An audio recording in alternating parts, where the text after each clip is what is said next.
Halo sahabat Bang Arnold, mari kita saksikan podcast yang dibuat dengan bantuan Jok AI. Oke, station. Kita mulai dengan pertanyaan besar yang banyak kreator tanyakan akhir-akhir ini. Kenapa sih undangan monetisasi konten di Facebook itu terasa begitu misterius? Iya, itu pertanyaan yang valid banget. Banyak kreator, termasuk yang punya pengikut belasan ribu, kontennya rapi, nggak pernah langgar aturan, tetap nggak dapat undangan. Aneh kan? Banget, apalagi kalau dibandingin sama akun-akun yang jujur aja ya, kontennya kadang asal-asalan, jarang update ya, tapi malah udah dapat akses monetisasi. Ini bikin kita mikir, apakah memang ada kriteria yang jelas, atau ini semua tergantung keberuntungan algoritma aja? Nah, itu dia. Seolah Facebook pakai sistem yang nggak transparan. Ada yang bilang ini berdasarkan engagement rate, tapi banyak juga yang engagementnya tinggi tetap nggak dilirik. Gue pernah dengar juga soal kesehatan profil yang katanya jadi salah satu faktor. Tapi kalau udah centang hijau, bebas pelanggaran, tetap nggak diundang, itu gimana ceritanya? Bisa jadi sistemnya lebih fokus ke hal-hal di balik layar yang kita nggak bisa lacak. Kayak mungkin seberapa sering konten-konten kita dibagikan di luar follower, atau seberapa lama penonton stay nonton video. Tapi kan logikanya, kalau ada akun yang nggak konsisten, upload jarang-jarang kok bisa diundang, itu kayak ngebantah semua teori engagement dan konsistensi. Mungkin Facebook juga lagi uji coba model distribusi yang baru. Bisa jadi mereka random sampling kreator buat lihat variasi performa. Tapi tetap rasanya nggak adil.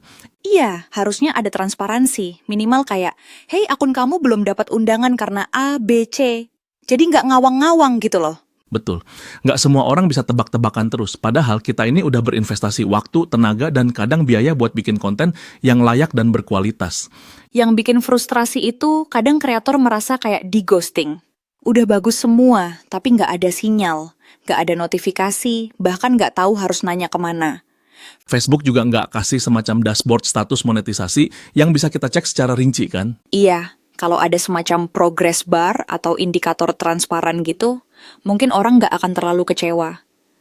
Mereka tahu harus ngapain buat sampai ke tahap monetisasi. Bener, ini kayak lagi naik tangga yang tertutup tirai. Kita nggak tahu udah di anak tangga keberapa.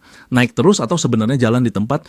Dan ironisnya, makin banyak orang yang merasa udah penuhi semua rumor kriteria, tapi tetap nggak dapet.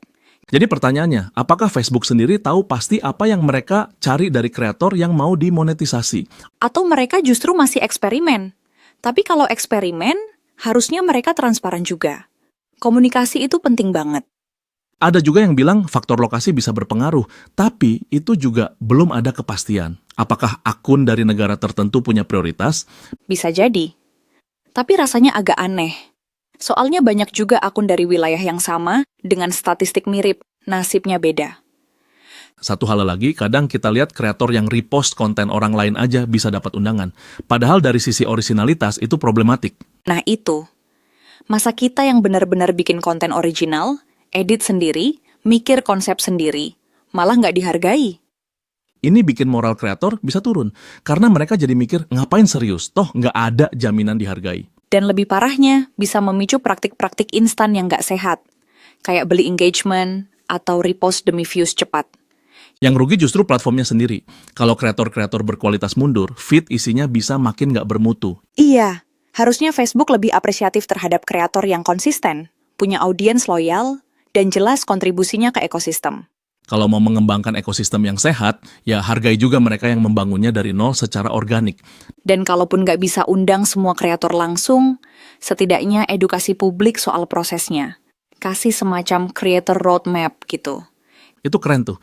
Jadi ada arah. Kreator tahu langkah-langkah apa yang bisa diambil buat sampai tahap monetisasi. Dan ini juga bisa meminimalisir rasa iri atau frustrasi antar kreator. Karena semua orang paham posisi mereka ada di mana. Sekarang yang terjadi, banyak kreator saling bandingin dan merasa nggak adil. Padahal mungkin datanya nggak bisa dibandingin langsung. Yang penting transparansi dan komunikasi. Kalau itu aja udah ada, sebagian besar kebingungan ini bisa dihindari. Nah, sebagai penutup, menurut lo, apa yang bisa kreator lakuin sekarang sambil nunggu kejelasan dari Facebook? Fokus ke kualitas konten, bangun komunitas yang aktif, dan jangan terpaku ke satu platform aja.